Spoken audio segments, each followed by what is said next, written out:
So we've got CircuitDAO back on the show. We've actually talked with CircuitDAO a couple times, so really excited to hear about the recent developments that's happened. So they, I think, are getting very close to launch. We'll definitely get into that.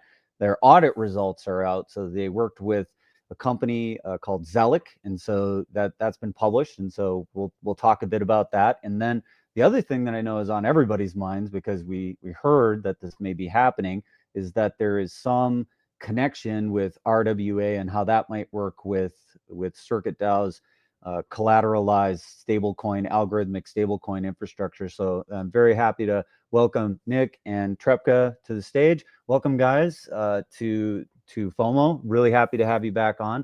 I guess just to start things off, are you getting close to launch? Because it seems like you're close. You're on the cusp. Is that right? Yeah, I think that's fair to say. Yeah, I think we're trying to get this all done by the end of the quarter. So we're talking a few more weeks, couple of months, and we should be good to go. So what's still on your roadmap? Like what is between you and launch? Do you have like a very specific kind of a thing, or have you set a date and you're kind of working backwards from it? Or like help fill me in on what's in that last couple of weeks, couple of months that you guys are still doing. Yeah, so I think one of the things is still doing more work on getting the puzzles reviewed. So we've just had this audit which started in early January. So that's been a pretty major thing that took 3 months. We've actually got another review underway currently with Immunefi, which is another sort of smart contract review audit competition platform. So that's actually going live today. Will be going on for 2 weeks, so people can check it out on Immunefi.io. Let me just .com. I'll throw that on the screen in a second. Now, you guys worked with Zellic, and this is a house that I am not that familiar with. So when I had a chance to start digging into the report, I looked at it, and it looked like they've done some stuff in EVM. No surprise, that was what everybody kind of cut their teeth on. But then they also did some stuff in Terra Luna. I didn't see that they had some deep knowledge of Chialisp. Did they? Was this one of the first times they've done a Chialisp review? And how did you guys get connected with Zellic? So I believe they did actually do some work on Chialisp before. I think Seb, correct me if I got this wrong, but I think they've done something. But having said that, I think they had a look at the bridge, as far as I know, but not the Chialisp. So we were sort of related, or was referred to us, and we were reviewing quite a few.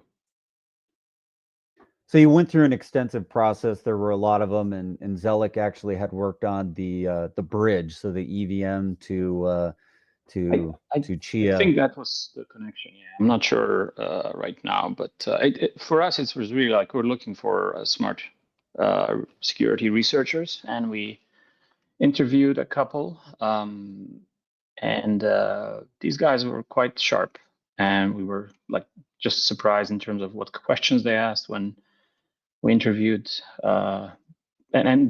these things actually varied quite a lot, which was surprising. But yeah, we then ended up with Zellic. I mean, I was impressed with what they came up with here. I've seen quite a few of these, throughout the years. Yeah, and it's always very specific to the people that work on it. So like you get somebody who's good and goes through it, they can find some stuff, or you get somebody who just seems like they're checking the boxes and maybe run some tool. But yeah, these guys look like they did a pretty thorough analysis. Were you surprised to see a couple of the high criticality bugs come through? Yeah, for sure. I mean, I would be surprised if they wouldn't find any bugs, to be honest. So I was happy that they found quite a few. Yeah, I mean, they weren't super critical, but some of them had quite a big potential. But still, I think I was happy that they found something because it sort of increases the confidence. And yeah, the more they find, I think the happier I would be. because we've been working on this for a while, and you just can't see anything anymore after so much time. Yeah, sometimes you get so close to your code, you're like, oh, this is all Right. right. This is good. And then somebody else comes in with a fresh set of eyes and they say something to you, and you're like, of course, we need to check that. Yes, exactly. So when they found some of the and again, I'm kind of lasering in on the top of what's the critical and the high. So some of the stuff that they found, was it very specific to the to the loss of funds, or like help us understand just like what they told you with respect to the high and criticals? Like just give us a brief overview of some of the stuff that they found in the report as they went through it.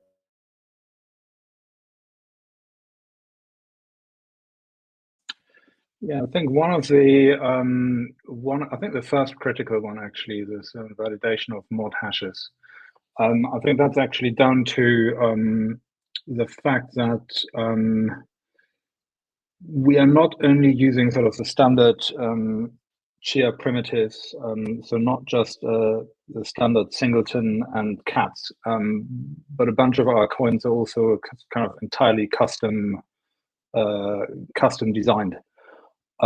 So the entire way that lineage proofs work had to be sort of replicated, and they found a pretty clever trick to basically exploit one of the tricks we had used to kind of keep the size of puzzle solutions small. So what you're seeing here in 3.2, what we're doing there, so there's this highlighted code bit down there, governance puzzle hash, how that's being constructed. What you basically do is you take the actual puzzle mod hash, so the governance mod hash, which is basically an inner puzzle layer of a cat, of a circuit token, and you curry in basically the entire state, which has been sort of distilled or compressed into this one hash, the governance curried args hash.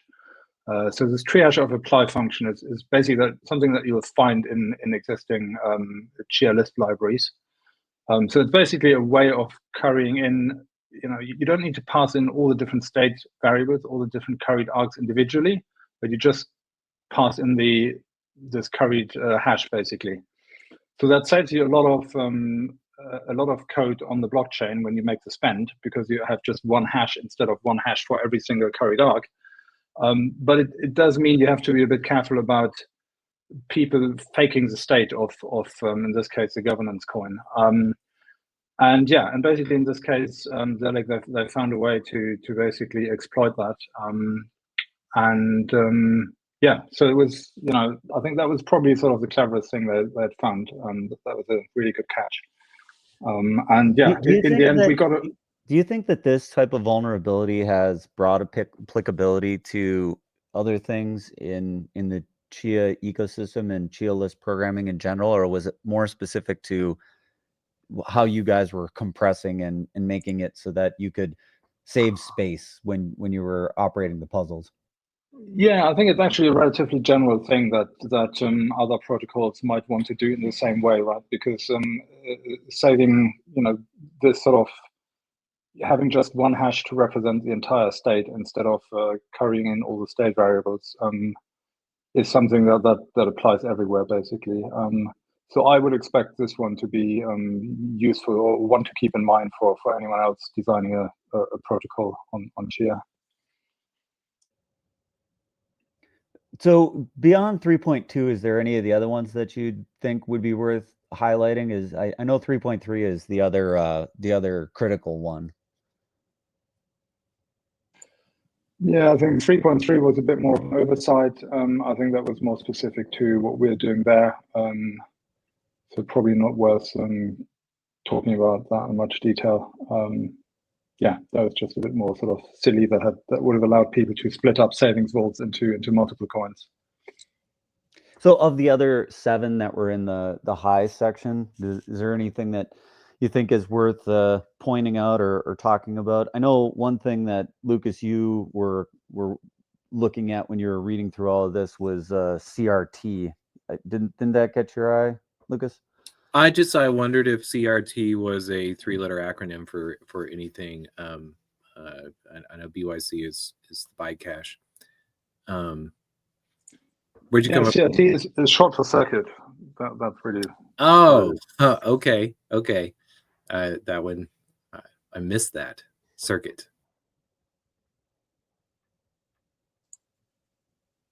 Right. Yeah, I mean, I'm just having a look through the other high impact ones. Yeah, 3.5 was just a bit of, again, silly oversight. Hard coded a wrong parameter.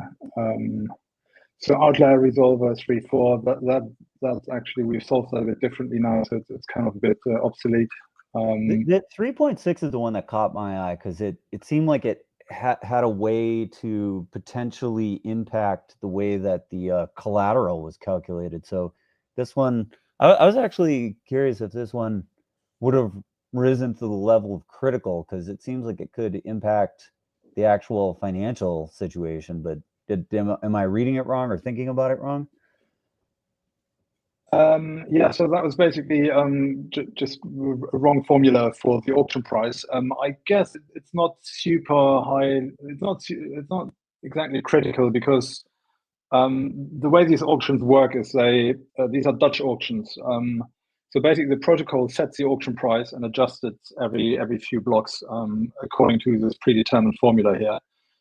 So it just means that I think in this case, the auction prices would have gone down more quickly or a bit more slowly than intended. So this was actually something that, it would have been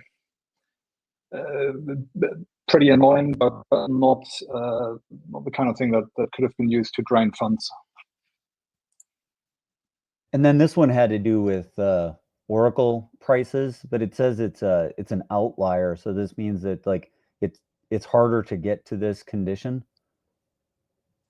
Yeah, so we had some logic in there that basically, so the one thing that you have to be careful about in general with anything that utilizes oracles is if for some reason these oracle price feeds provide the wrong data for whatever reason, right? This can be because of bad market data on maybe an exchange that these guys are reading from these data providers, or it can actually be sort of something nefarious like a collusion attack, right?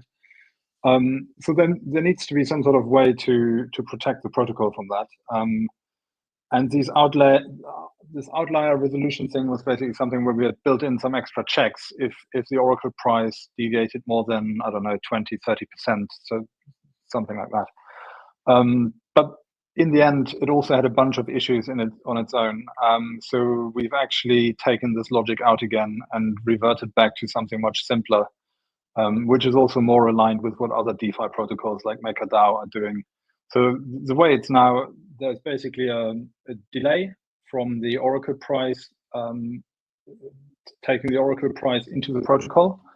And then there is also the opportunity for governance to simply, disable the oracle and freeze the price in the protocol. And that's sort of a cleaner solution than what we had in terms of this outlier logic. The only other one that really kind of struck me was 3.9, because it says could lead to loss of tokens. So what are they talking about on this one? Like, what would have been the loss of tokens that might have occurred if this had gotten exploited in the wild? Yeah, so what you do in a recharge auction is a keeper, so basically somebody external to the protocol comes in and basically says, look, the protocol says, look, I need to get some byte cash into my treasury, for example, because I have to pay interest to save us. So this auction will be held, and the bidder basically offers byte cash, and in return they get freshly minted circuit tokens, right? So that's one of the few instances where actually the supply of the governance token can go up in a recharge auction.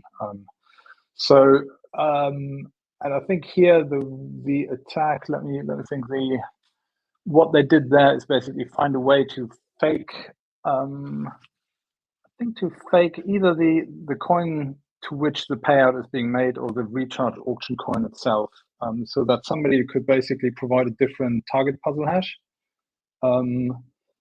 So what would have happened here effectively is that the person who would have won the auction would have not gotten paid for the byte cash they paid into the treasury, but somebody else could have stolen that freshly minted governance token.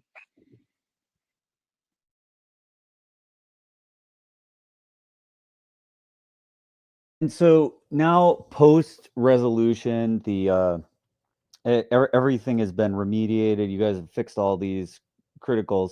You said you're now on Immunefi. So is this kind of like HackerOne where people can come in, find a problem, and claim some kind of a reward? Or help us understand what you guys are doing with Immunefi.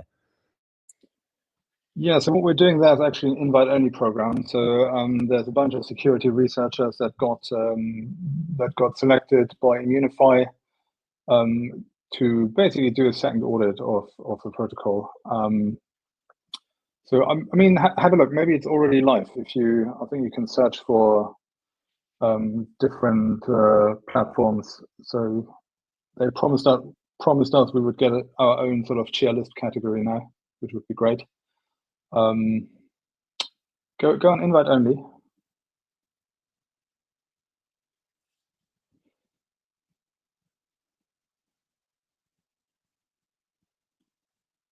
And Immunefi we picked because they're pretty well established in the smart contract space, and they do nothing else. And they also have sort of other major protocols on there, especially sort of MakerDAO, so the big CDP protocol on Ethereum.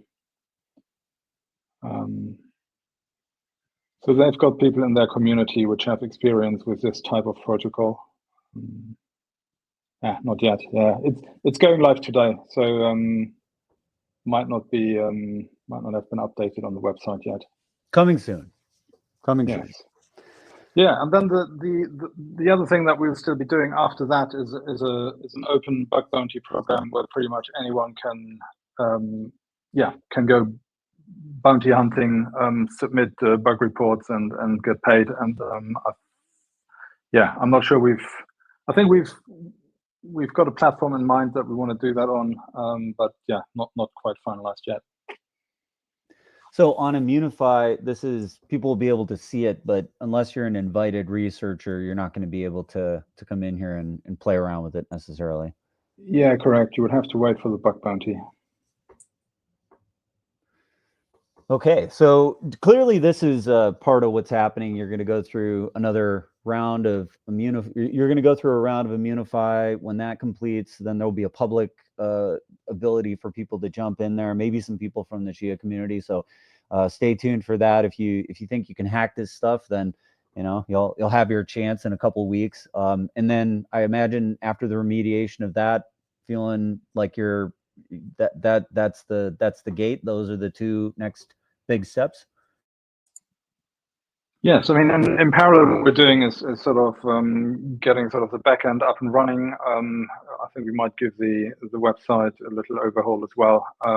Get the data providers on board, and yeah, I think there'll be a final testnet deployment. And after that, if there's no more issues there, then it's going to be mainnet. Yeah.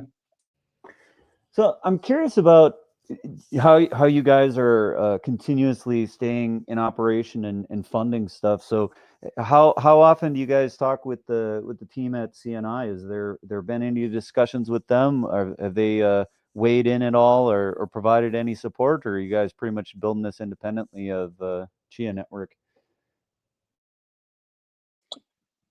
So look, I think we got we got a small amount of funding from them, which is great. They've also covered the costs for the audit, and yeah, I think Seb, obviously he's got I think still some connections with his previous team. He was at CNI back in the day. I'll let Seb speak to it. Yeah, I mean,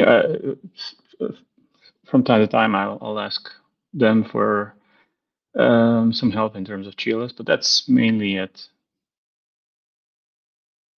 So is there somebody internally at at CNI that's still kind of the go-to? Is it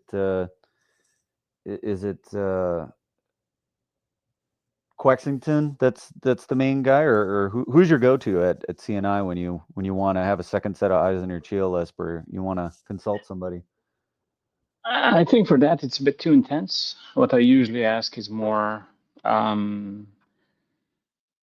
just about the language itself, and usually I approach RT is a good, because he wrote the modern Chialisp, which we use. So, but that was more in the beginning. I think he was quite helpful. But otherwise, it's very hard to share because the stack is quite deep for somebody to understand. So it's mainly Nick learned in Chialisp, so it's us just bouncing ideas and trying to break our own code.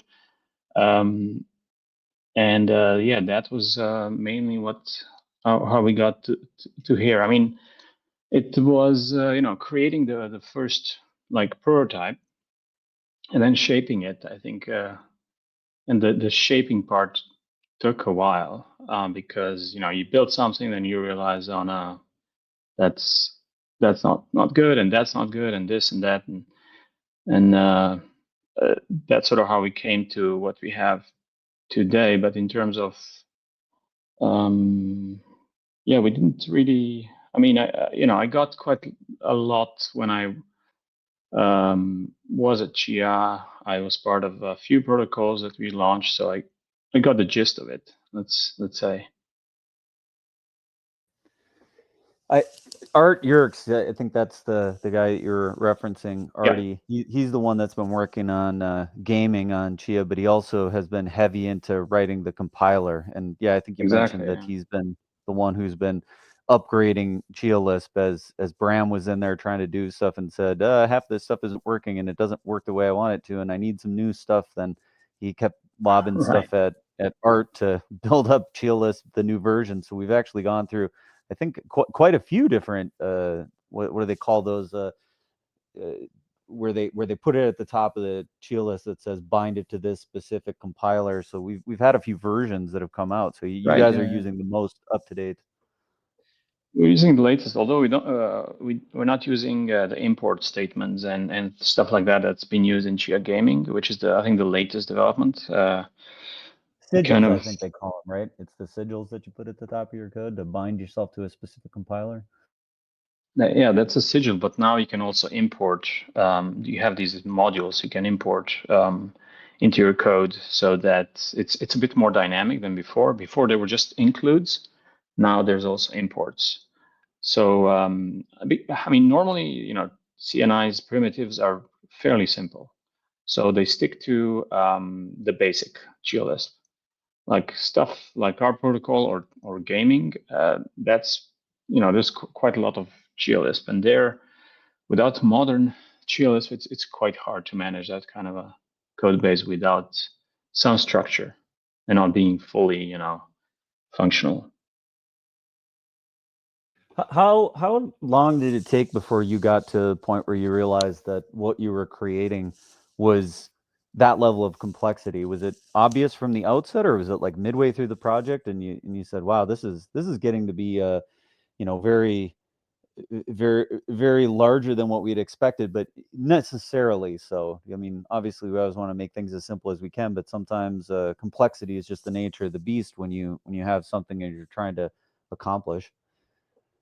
We started with modern because, I mean, to me, readability, especially in the beginning and with complex code base, is more important. Especially, I mean, it was kind of obvious to me that it's going to be big, so I just started with that. It's easier to read to write, and you can always optimize later on, and port it back to this basic Chialisp.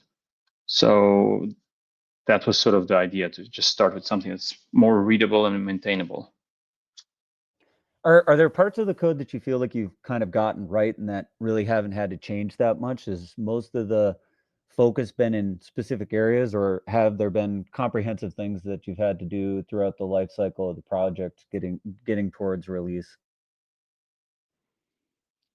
I don't know, maybe Nick can comment this one.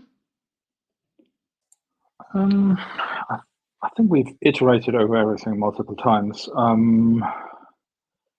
And honestly, it's been such a long time. I'm not even sure if any of the puzzles are still relatively close to what we have initially. I mean, I think the basic structure was there from early on, right? And then it was more about iterating and figuring out what we needed to do. Quite a lot of sort of, and it's not just the sort of the Chialisp itself, right? There's also all these economic considerations, right? And how does the CDP protocol need to function to actually work in practice? And I think that's required a lot of multiple iterations. So yeah, I'm not sure we've got anything left that's very close to what we had initially, to be honest.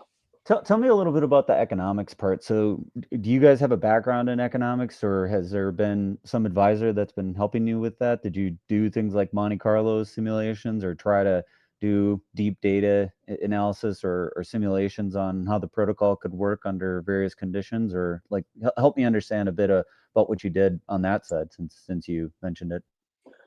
Yeah, I think for the most part, we've been trying to work it out ourselves, right? You want to really think it through yourself and understand what you're doing. I'm not sure, sort of, So when I say the economics of it, it's very specific to this protocol, right, or to the CDP protocol. So I guess what we have done is look at a bunch, possibly all the other major CDP protocols out there.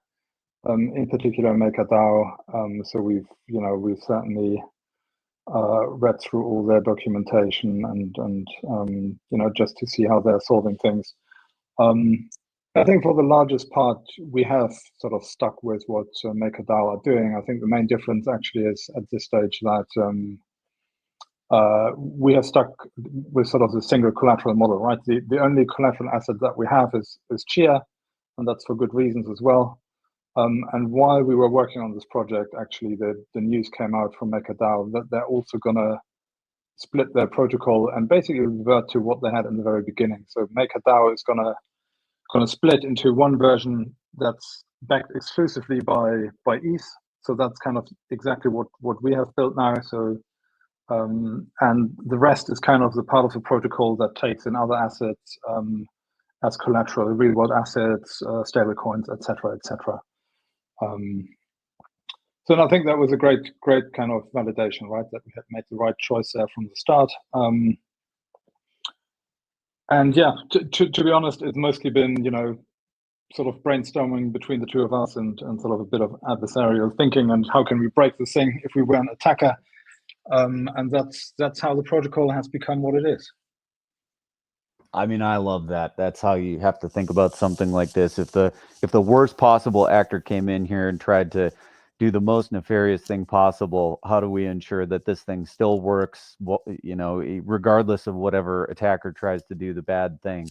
That's really heartening to hear that you guys are just trying to bust your own stuff and kind of playing off of each other and trying to think it through, and also leveraging a lot of what MakerDAO has done, because I know that protocol's been out there for quite a while. I brought this one up not because I know anything about Davos, but when you said CDP, I just want to make sure that if people are wanting to look up this a bit further, they knew what the acronym is supposed to be. I think I got it right? The collateralized debt position.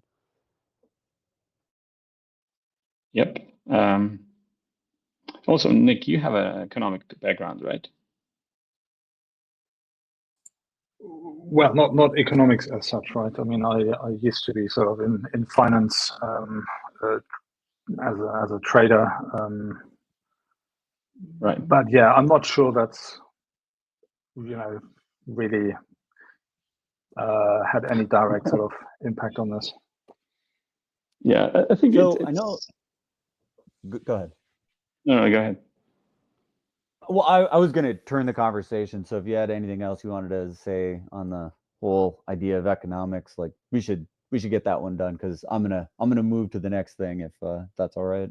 Grant, before we move on, I thought it interesting that you mentioned that MakerDAO was turning away from baskets of currencies that you could collateralize. Because I was interested in whether you guys had been tossing around concepts of what Bermuda might bring with tokenized assets. Had you considered bringing those into the CircuitDAO ecosystem, or is that off the table right now? We're certainly thinking about it, yes. So just to clarify, I mean, MakerDAO are not going to get rid of the real-world assets. What they're doing is basically they're splitting the protocol into two, right? So right now they've got one stablecoin, DAI, and that can be collateralized by anything more or less, right? So by ETH, by stablecoins, by real-world assets, right? And the disadvantage obviously is if you've got real-world assets or stablecoins or whatever it is, anything that's not really a token that natively lives on your layer one, then there's going to be some sort of backdoor, right, for an issuer. Stablecoins have backdoors, right? A Circle or Tether, they can freeze stablecoins, right, if they get requests from law enforcement. And the same with sort of tokenized securities, etc., right? Issuers, and you see that with Bermuda as well, right? Issuers always have the ability to freeze or burn or reissue these tokens, right?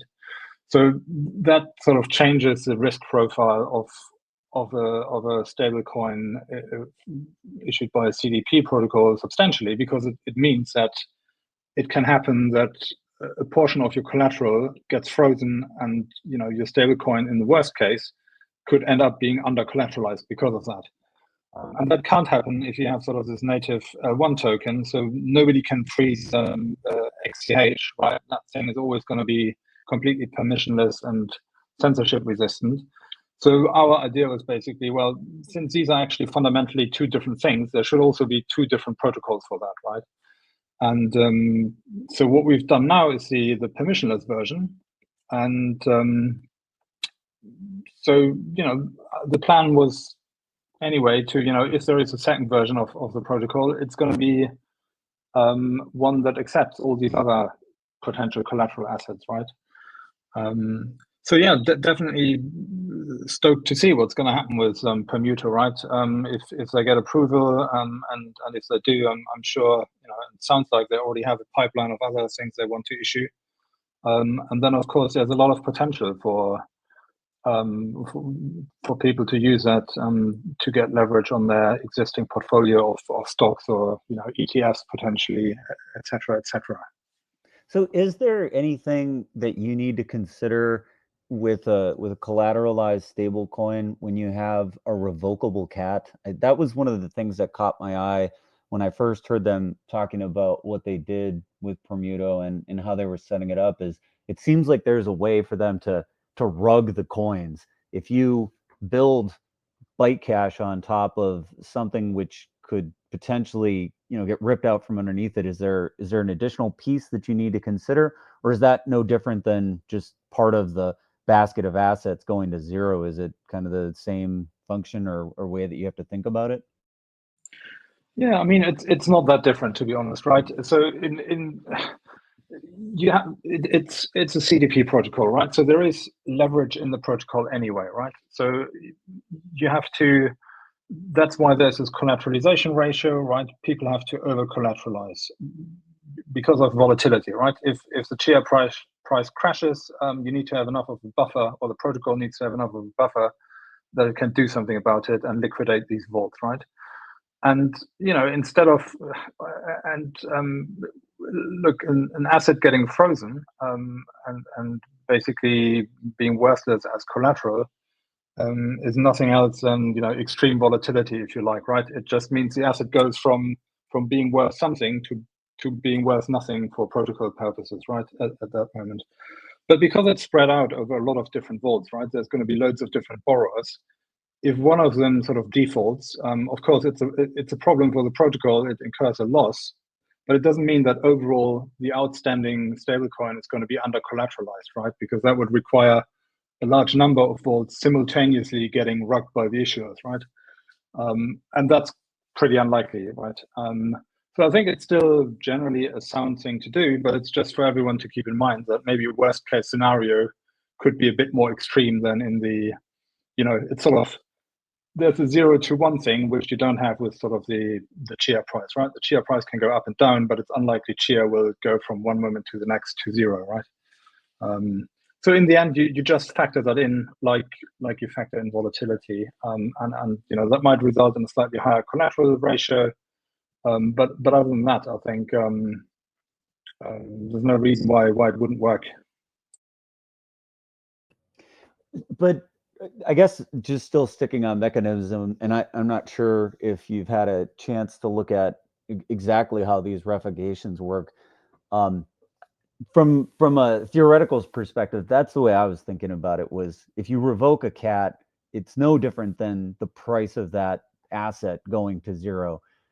But from a Chialisp perspective, if the cat gets revoked, is there some additional thing that you have to consider within the vault? Because I mean that is a bit novel in that we haven't really had a cat that it could essentially get ripped out from underneath itself. But maybe it's as simple as just the oracles reporting the price, and it's no different than if that thing just goes to 0. Or I guess I am just curious about the mechanism on that revocation itself. Yeah, it basically means there is another entity that can spend the cat, right? So somebody else has got a way. So in the puzzle, there'll be some spend path that allows the issuer to spend it, right? It's not just the standard inner puzzle, and the standard private key that can be used to spend it. Yeah, I guess I was just curious if in the vault you considered that all the coins that were in the vault are unspent, because now you have to consider that there may be coins that were technically associated with the vault at one point, but now they've been spent from the previous state. That just seemed like it was an interesting.